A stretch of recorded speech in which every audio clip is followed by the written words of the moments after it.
His counterpart in charge of federal matters, Honorable Lydia Babalola. Special Advisor on Security Matters, Mr. Abiodun Ide.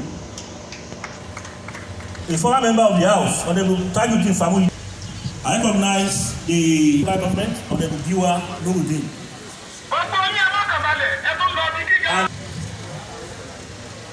Lẹ́ẹ̀kan sí káàbọ̀ sílẹ̀ Ìjẹ̀ṣà káwa lọ́mọ wa gbogbo Ìjẹ̀ṣà ní Káfáṣùyì.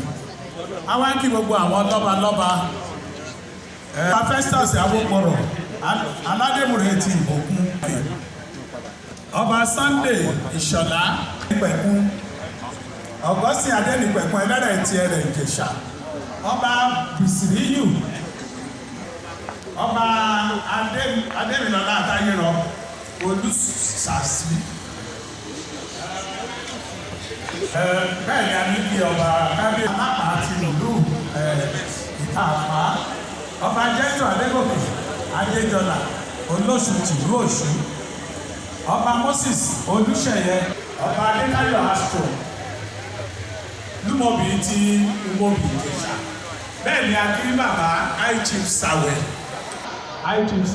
akíyípẹ́ ẹ̀kú kalẹ̀ àti gbogbo ìyàn lọ́ba kí àwọn èèyàn káàbọ̀ táwọn olóyìnbó ń pè ní welcome address èèyàn tó máa ṣe yẹn ní ìfòkèkèrè lábẹ́ ẹran. ọmọ onílà sí àtẹ̀dá gbòòrò nínú omi olùkórè ìṣirò kábíyèsí ọwọ́ olókun ọlọ́run ajẹ́kárí ìpẹ́. bẹ́ẹ̀ ni mo kí bàbá ya gómìnà bàbá mi aṣíwájú fásitì. The paramount ruler of Ijesha land, Ọba Dr. Gabriel Adekunle Aromolaran, CFR, LLD, ẹjọ́ bá mi ṣe kábíyèsí. The Speaker of Osun State Assembly, Right Honorable Timothy Oweye. All the honorable members here present, members of the State Executive Council here present, the Ashiwaju of Ijesha land, the chairman of this project, the chairman of PMT, the initiator of Owas Palace 2020, and all the team members of Ashiwaju, thank you very much.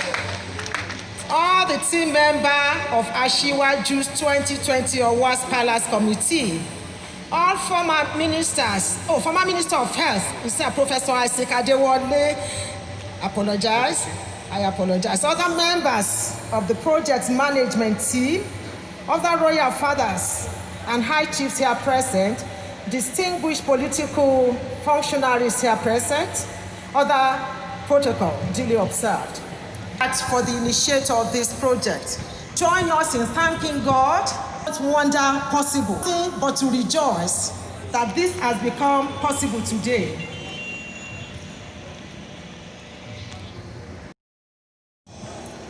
Output of prophetic charge. The 2020 Owas Palace. Output of prophetic charge. The address is contained in the program of events that has been distributed for all our guests.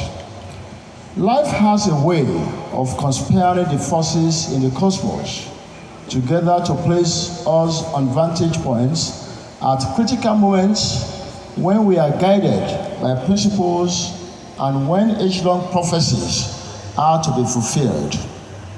This was what marked the beginning of a positive shift in our lives when on Saturday, 22nd October 2016, all that my damsel and I anticipated, planned, and prayed for was to have a successful installation rites as the Ashiwaju and Yeye Ashiwaju of Ilesha, in the presence of the most colorful and best attended ceremony in the palace of His Imperial Majesty Oba Dr. Gabriel Adekunle Aromolaran II, CFR, LLD, the Obokun Adimula and paramount ruler of Ijesha land.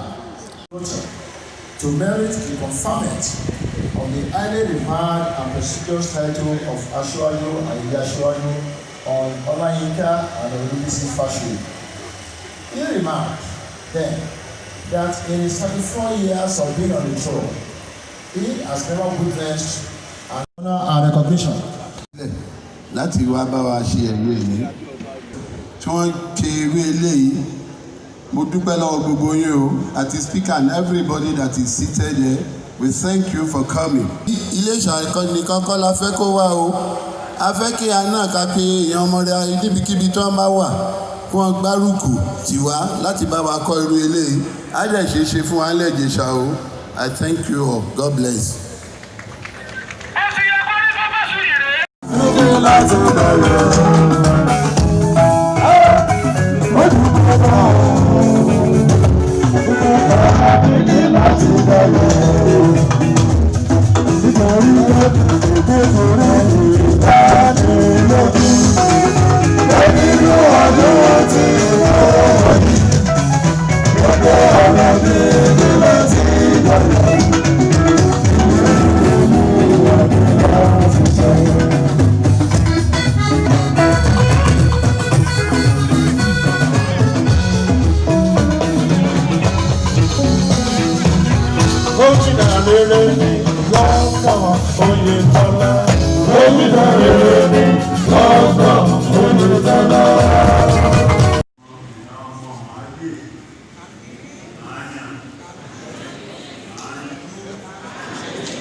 The Executive Governor of Osun State,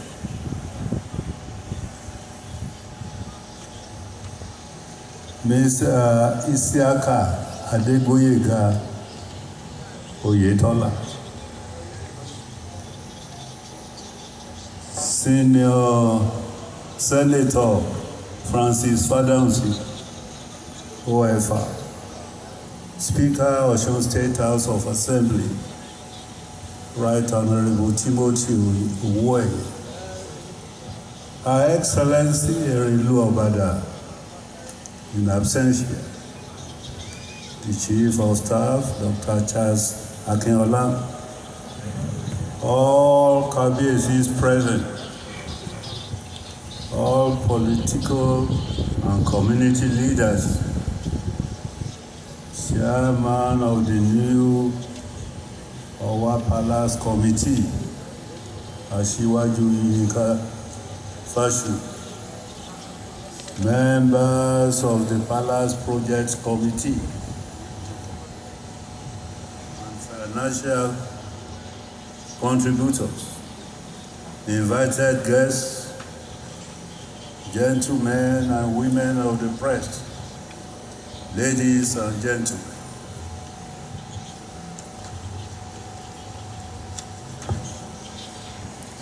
It's a great day in Ijesha land.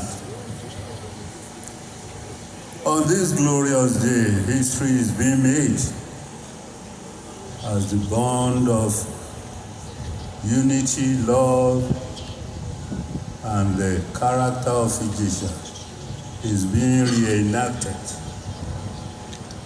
with the commissioning of the best palace in Yoruba land.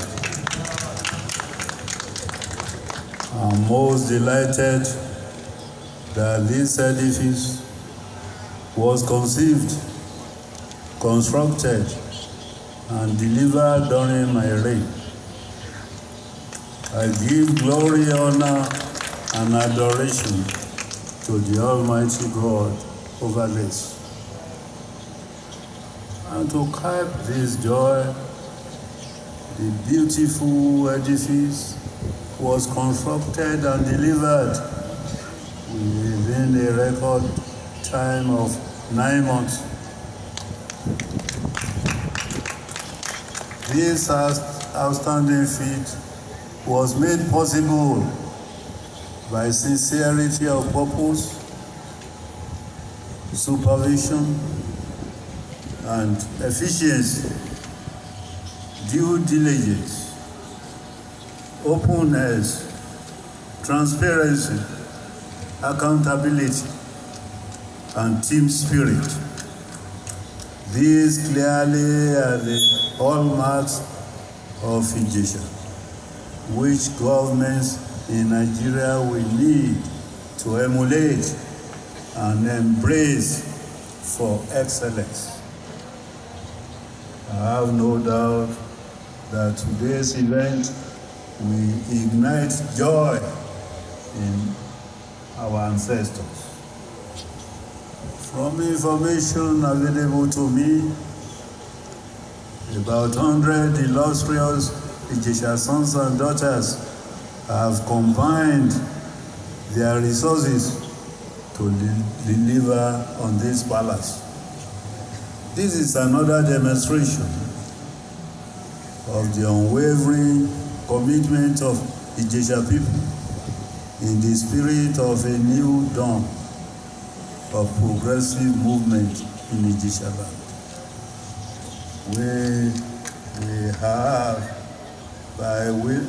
We have willingly and freely sponsored the new palace. And this shows the world that we have the men and women of substance to drive the future of our land to prosperity.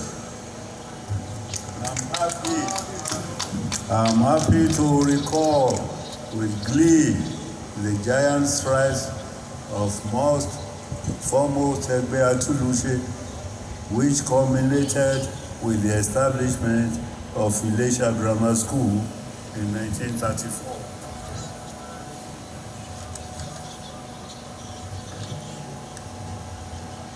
So much for Ijesha United Transport Trading Company Limited, which serves the business needs of this region up to Asaba. I therefore charge Ijesha sons and daughters all over the world to explore the delivery of this palatial masterpiece as the elixir needed to galvanize the Ijesha spirit of entrepreneurship, social integration, and political re-engineering geared towards overall development of Ijesha land. In particular, we owe a duty to our youths to grow commerce, offer them opportunities, and curb youthful restiveness.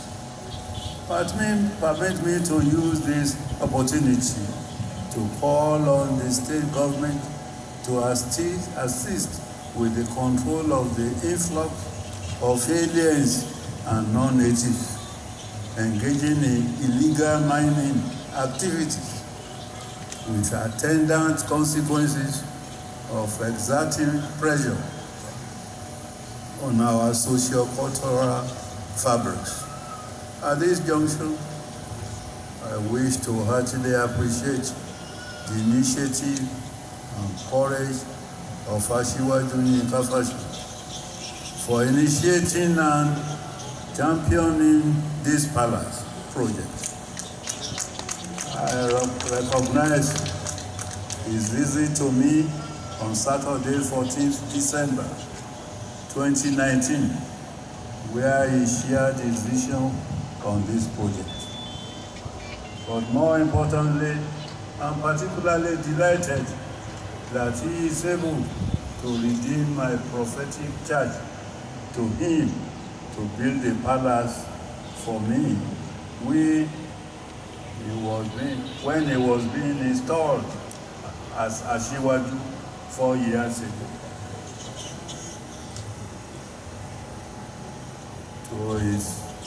To his credit, as we draw curtains on the palace project, so will a newly open on the building of an health center, which most Ijesha have been yearning for, at the Wesley Guild Hospital, which will serve the health care needs of the majority in Ijesha land. I also would like to thank all the members of the Palace Apex Management Body, the project management team,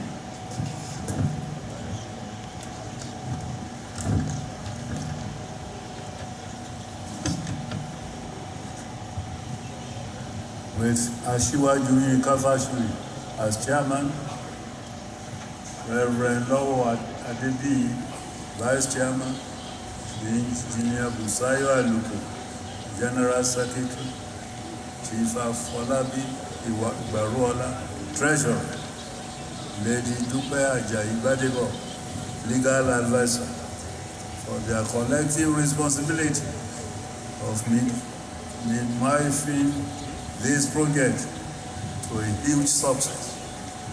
Your names will remain in gold in the hearts of all Egyptians. Similarly, my appreciation goes to the members of the project monitoring and evaluation committee, comprising of Mr. Iyiola Faniyi, chairman, Her Excellency Erelu Obada,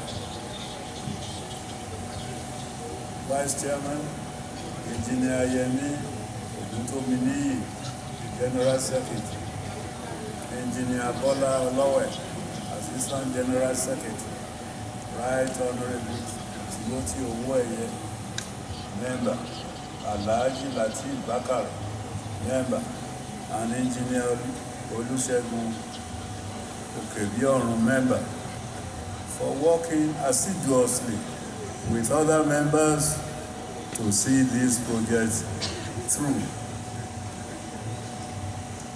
The most valuable takeaway from here today is that where there is unity, there will be peace.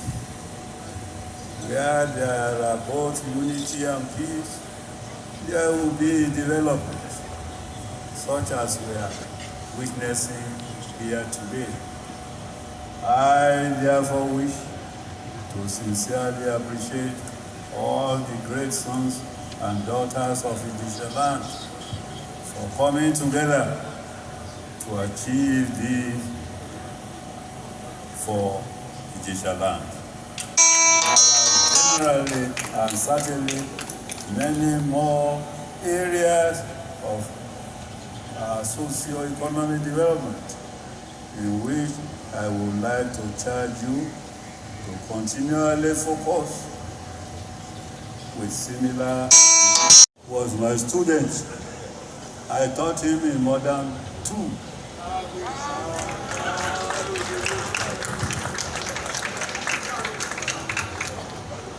And that was in about 1950 something. I was his teacher. like 58, 59. And at any time I do anything in this palace, he is my choice musician. May God continue to bless him. He will now, once I hear him play music, it's always like I'm in Jerusalem. So I want him to give me one very short song now, so that I can dance physically. When you achieve something great, whoever wants to be Asiwaju of Ijesha must go and do something better than what you have done. Now you have produced it within 9 months. Who knows whether the next 9 months you will grow, that I will make a backage your work. That is your next achievement. God will. Yèyí Aṣíwájú of Ijesha, the entire Ijesha. Since I was born, nobody, no Ijesha man has built something like this for any existing world. So come, let us go on to rejoice.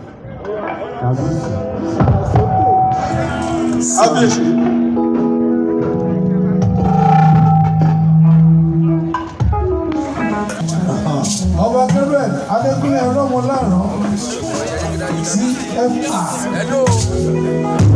Presently,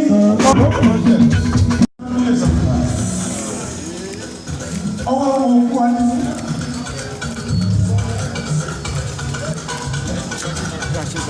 Hey, remove your hand now. Where is that?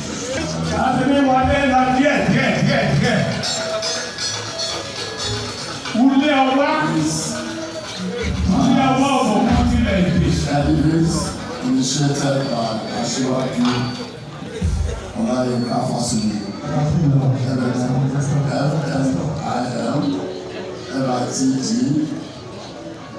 the Asiwaju of Ijesha land.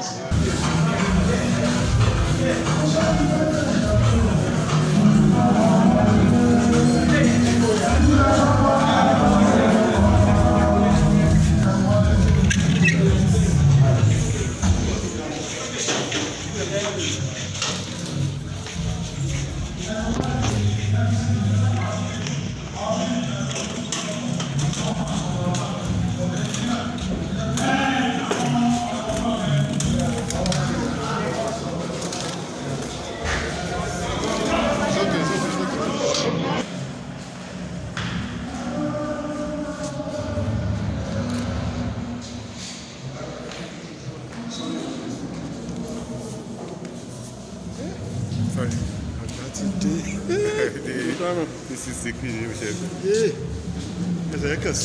Sorry.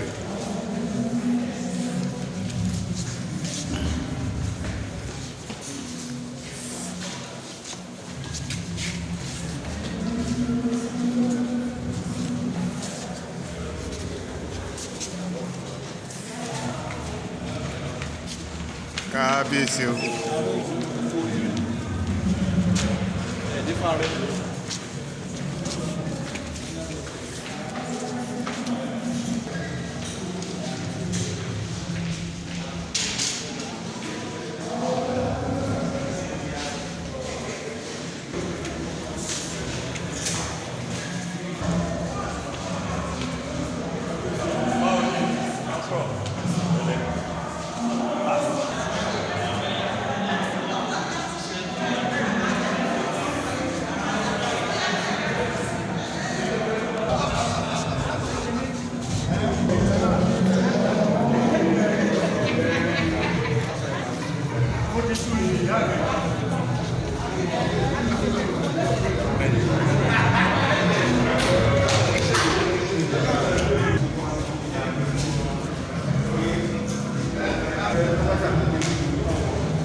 Àtàbáyọ̀mí Àbáyọ̀mí Òjó wọ́n náwó oyè dọ́là.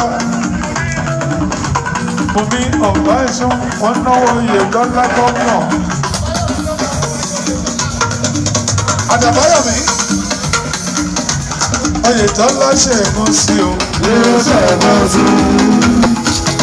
Pé ìgbà ṣe é kọ́ sí o. Yóò ṣe é mú sí o.